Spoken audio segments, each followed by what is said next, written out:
her. But then I used the fractional CO2 to really give her final results. Nowadays, I wouldn't even think about doing the peel before I did the fractional CO2.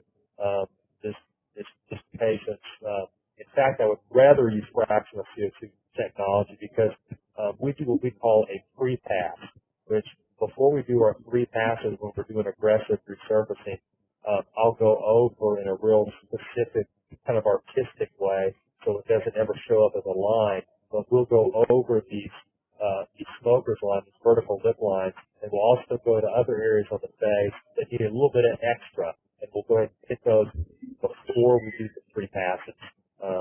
So I could have really been a little braggadocious. We have so many sets of photos that just show great results. Instead, I'd rather show you other doctors' photos too, so I can tell you in my hands, this is the result that we get day in and day out. Now, my individual approach to forehead lines, remember, most people don't want to have to live their life on Botox, and so especially men. So you're looking at a man right now, and you can see how this is at 2 weeks, either 2 or 3 weeks. You can see how where I treated his horizontal lines with some pre-passes. You kind of see where it looks a little bit extra red right there. Well, we resurfaced the entire forehead, and we resurfaced his glabellar areas. We did extra passes on the glabellar creases, on the horizontal creases. We put a little bit of long-term filler. In this case, this was Artefill that we put into these lines to really kind of help the laser.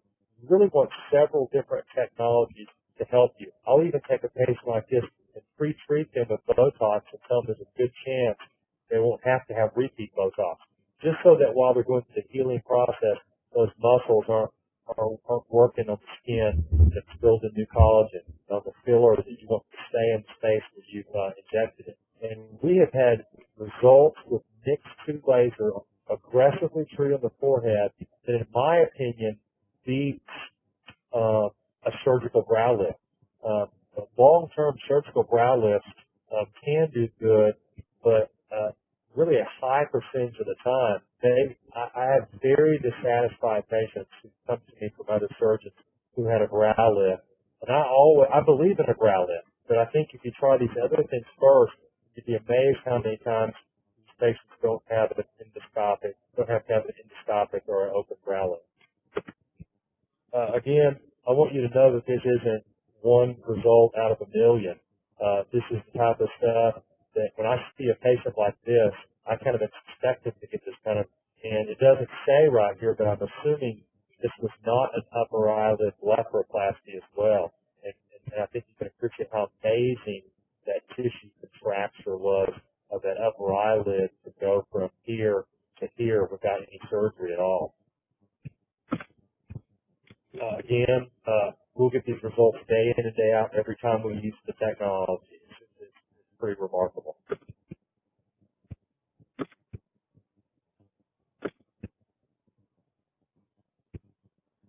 And what I really want to point out looking at this photo is we in the olden days we could have used dermabrasion, we could have used a deep chemical peel, or we could have used a full resurfacing CO2.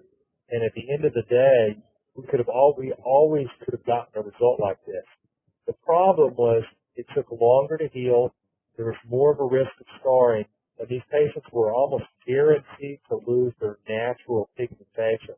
This is a patient that has rather olivey skin. You can see that she's maintained a lot of it. I can tell my patients that they could lose some of their natural pigmentation, but with aggressive fractional CO2 technology, they rarely do. I'm going to go ahead and look over at what I've been IM'd here. There was a question about what settings are used for a pre-pass. Yeah, I'll kind of explain a little bit. If I was treating this patient, and let's just visualize that she's also got some severe telangiectasias on the nose. I think I kind of see some of them there, but let's just assume that she has that. Our point of the pre-pass is going to be, we're going to use the smallest footprint that we can with the Mixto. We're going to use one pass at 40% 10 watts, one pass at 30 watts 10%, and we're just going to, in a very, very out of register way, we're going to do those two passes right there without any overlap at all of the identical energy. The two different energies can overlap, but don't overlap your 10%, don't overlap your 40%. And make it like a little bit of a meandering snake along that line. And hit maybe her three major lines with that pre-pass. Hit maybe some lines going across here, her most severe lines. And then we actually, will, part of our pre-pass, will hit those telegenic cases with a surgical handpiece. I'm not going to share with you those settings because that's outside of the scope of this talk. But I have gotten where I love using the surgical handpiece to ablate those. As you know, if you have a pulse dye laser like I do, or a YAG laser that has a real small spot size, you can do a pretty good job with these. But it's still kind of hit and miss. And a lot of times do the second or third treatment, especially these ones on the nose. The fractional CO2, or the Mixto laser with the surgical handpiece, using the appropriate settings, does a great job of getting rid of these type of things.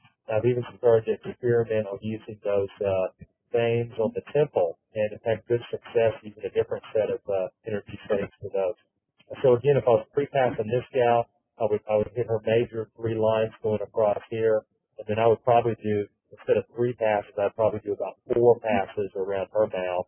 Remember, the skin around that mouth is very, very thick, and it can tolerate a whole lot of energy.